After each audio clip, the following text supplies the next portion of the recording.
In our previous lesson, we were talking about how we can use area and perimeter equations to solve for x. And we're going to do the same thing here in this part of the lesson. However, instead of linear equations, there's going to be some quadratic equations, which means there's going to be some x squareds involved. So we got to know how to solve equations with x squareds.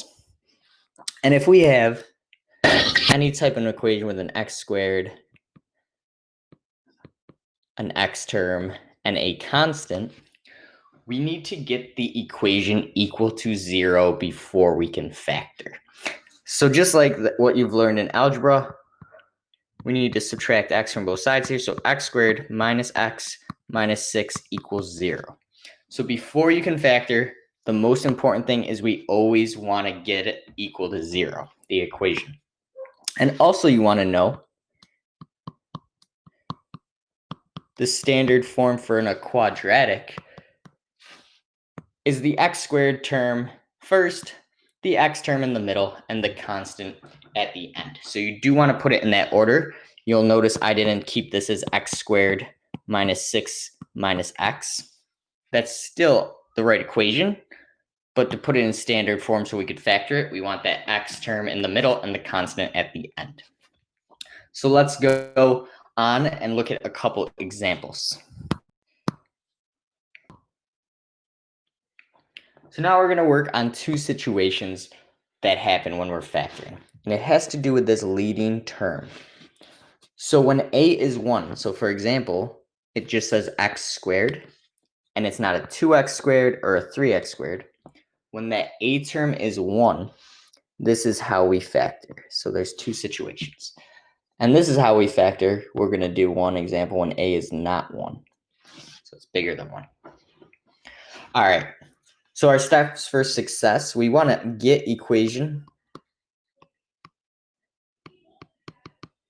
equal to 0 first. That's always our first step. Make sure you do that. Second step, we want to multiply or find two factors, and they need to multiply to the c term, the last term, the constant, and they should add to the middle term.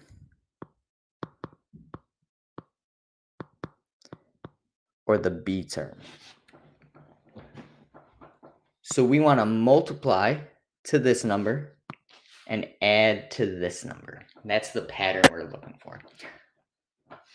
So let's look at our first example. First, I already see it's already equal to 0. X squared minus x minus 56 equals 0. Good. Second step, I want to multiply to the c term. The c term, the last number, I need to multiply to negative 56. I need two factors. I like to make a little t-chart. And I want to add to the middle term, negative 1. Even though it's a negative x, we're talking about the term in front of the x. It's a negative 1. Okay, so I need two factors that multiply to 56. Well, I know 8 times 7 is 56. And if I add those together, I would get 15. But I need one to be negative. It's a negative 56. So one of them is going to be negative. And I want them to be negative 1 when I add them. So the bigger number has to be negative.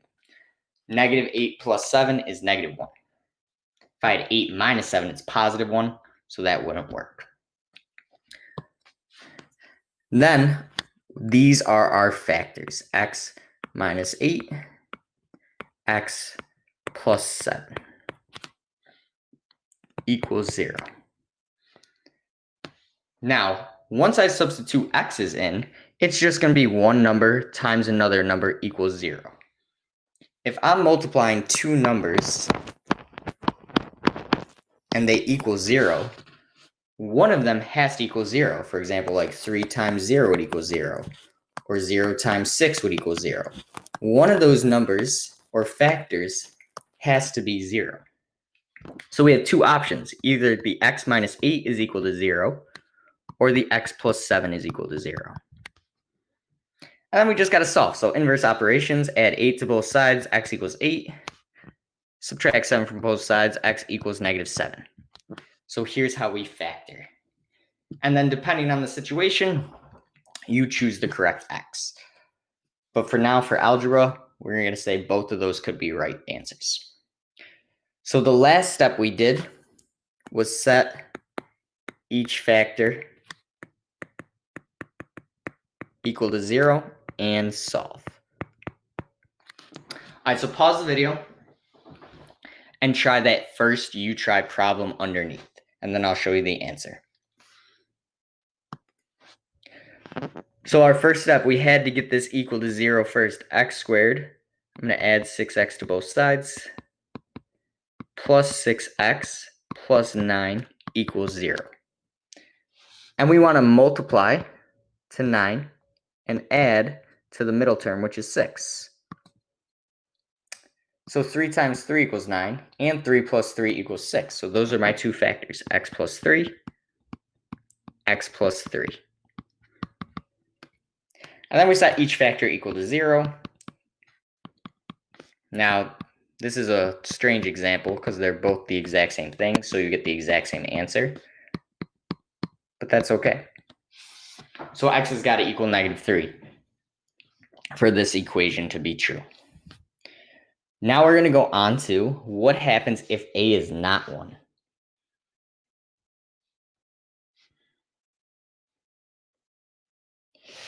So when a is not 1, there's a number in front of the x squared. So I'll say like 3x squared, 2x squared, 4x squared, -5x squared. There'll be something in front of there. It's a little different. But the first step's exactly the same. We got to get it equal to 0 before we factor. And we still want to multiply, but we're not going to multiply just to the last term. We're going to multiply to that last term times the first term, a times c. And we still want to be able to add to that middle term. All right, so let's see how this would look with this example. So we got 3x squared minus 2x minus 5. So I want to multiply. A is 3 and c is -5. 3 times -5 is -15. So I want to multiply to -15. I want to add to the middle term, which is -2. All right, so 5 times 3 equals 15, but there's negatives, so one of them's got to be negative. And when I add them, I want -2. So -5 plus 3 is -2. So those are my two terms. But those are not my factors. So before, we would just stick those in parentheses like this. But if I did that, if I distributed, I'd just get x squared plus 3x minus 5x minus 15. I get x squared minus 2x minus 15. But that didn't work because there's no 3x in front of here. So we can't just put the factors there. That doesn't work. What we do instead is we split these terms and it becomes the middle term. So let me show you what I mean by that. So we got 3x squared. And the two middle terms are -5 and 3x. -5x plus 3x minus 5. So our second step is we split the middle term up. And we use those two numbers. Basically, -5x plus 3x is still -2x. But now I can do factoring by grouping. So this is something you learned in algebra. I look at this group. What's the greatest common factor? 3 and 5 doesn't have a common factor, but x squared and x, I could take out an x and get 3x minus 5. Then I look at the next term. What's the greatest common factor with 3x and -5? I can't take anything out. The only thing they have in common is 1. 3x minus 5 equals 0. So see how this term repeats? That means you did it right. So 3x minus 5 is one of the terms. And the stuff on the outside is the other term, x plus 1. Now we just do the same thing. So we split the middle and do factor by grouping. So these are all things you learned in algebra. And now we just got to solve for x. So x equals, or x plus 1 equals 0. So x equals -1 when I solve. 3x minus 5 equals 0. So add 5 to both sides. 3x equals +5.